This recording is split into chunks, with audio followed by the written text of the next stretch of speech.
Hello বন্ধুরা, আজ আমার রান্না দিদিটার সাথে আমার খুব ঝগড়া হয়েছে। আমি ফোন করলাম, বলল যে আমি আসতে পারবো না। আমি বললাম কেন আসতে পারবে না? বলল আমি খুব অসুস্থ, আমি আসতে পারবো না। তো আমি বললাম অসুস্থ তো কী হয়েছে? অসুস্থ হলে আসতে পারবে না? অসুস্থতা নিয়েই আসতে হবে। তখন বলল যে না আমি আসতে পারবো না। তো আমি বললাম ঠিক আছে, কী আর করা যাবে, আমিই রান্না করি। তাই আমি রান্না করতে চলে এলাম। যাই হোক, আপনাদেরকে বলে রাখি, আমি দিদিটাকে সেরকম কিছু বলিনি। আমি বললাম তুমি রেস্ট করো, আজকের দিনটা আমি চালিয়ে নেব। তো আমি চিকেনের পাতলা ঝোল বানাতে চলে এসেছি। আমি কড়াইয়ের মধ্যে তেলটা গরম করে নিয়েছি। তেলের মধ্যে পেঁয়াজটা কুচো করে দিয়ে দিয়েছি। পেঁয়াজটা ব্রাউন হলে তার মধ্যে আদা রসুন বাটা দিলাম। এরপর জিরে গুঁড়ো দিলাম, তারপর হলুদ গুঁড়ো দিলাম। লঙ্কা গুঁড়োটা দিলাম না, কারণ আমার শাশুড়ি মা লঙ্কা ছাড়া খাবার খাবেন। সেটা আগে তুলে রাখবো, তারপরে আমি আবার লঙ্কাটা দেবো। তো এখন আমি লবণটা স্বাদ মতো দিয়ে দিলাম। তারপরে ভালো করে কষতে থাকবো, আর একটা টমেটো কুচো করে নিলাম। টমেটো কুচোটা পেঁয়াজের মধ্যে দিলাম। তারপরে যখন দেখব যে মশলা থেকে তেলটা বেরিয়ে আসছে, তখন আমি চিকেনটা এর মধ্যে অ্যাড করে দেবো এবং ভালো করে কষতে থাকবো। তো এখনকার যে বাচ্চারা, তারা চিকেন ছাড়া খাবারই খায় না। আমরা সবাই ছোটোবেলা থেকে সবজি খেয়েই বড় হয়েছি।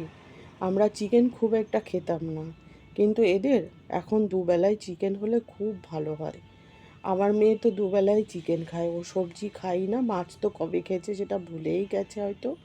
তো দেখুন এখন চিকেন থেকে তেলটা বেরিয়ে আসছে। আমি আলুটা অ্যাড করে দিলাম। এবার ভালো করে কষে নেবো। আমি আলুটা ফ্রাই করিনি, কারণ আমরা তেলটা কম খাওয়ার চেষ্টা করি যতটা সম্ভব। এখন আমি আবারও ভালো করে কষতে থাকবো। তারপরে আবার যখন তেলটা বেরিয়ে আসবে, তখন আমি সাইডে জল গরম করে রেখেছি। সেই জল থেকে 2 কাপ জল আমি চিকেনের মধ্যে অ্যাড করে দেব। তো এখনকার বাচ্চাদের আরও একটা প্রবলেম যেটা হচ্ছে, সেটা হচ্ছে ওরা চার দেওয়ালের মধ্যে বদ্ধ থাকে। ওরা বিশেষ করে করোনার পর থেকে ওরা এত বদ্ধ হয়ে গেছে যে ওরা ডিপ্রেশনে চলে যাচ্ছে। বেশিরভাগ স্কুল কলেজ সব অনলাইন হয়ে গেছিলো, আবার কোথাও ঘুরতেও যেতে পারেনি। তাই অনেকের অনেক প্রবলেম হয়েছে। করোনা সবার জীবন করুণাময় করে দিয়েছিল। এখন আবার শুনছি নাকি আবার নতুন ভাইরাস এসেছে। যাই হোক, যাই হবে হোক, আল্লাহ পাকের কাছে একটাই দোয়া চাই যে তিনি যেন আর এরকম কিছু না দেন পৃথিবীতে যেন শান্তিতে থাকুক। যাই হোক, চিকেনটা আমি ঢেকে রেখেছিলাম।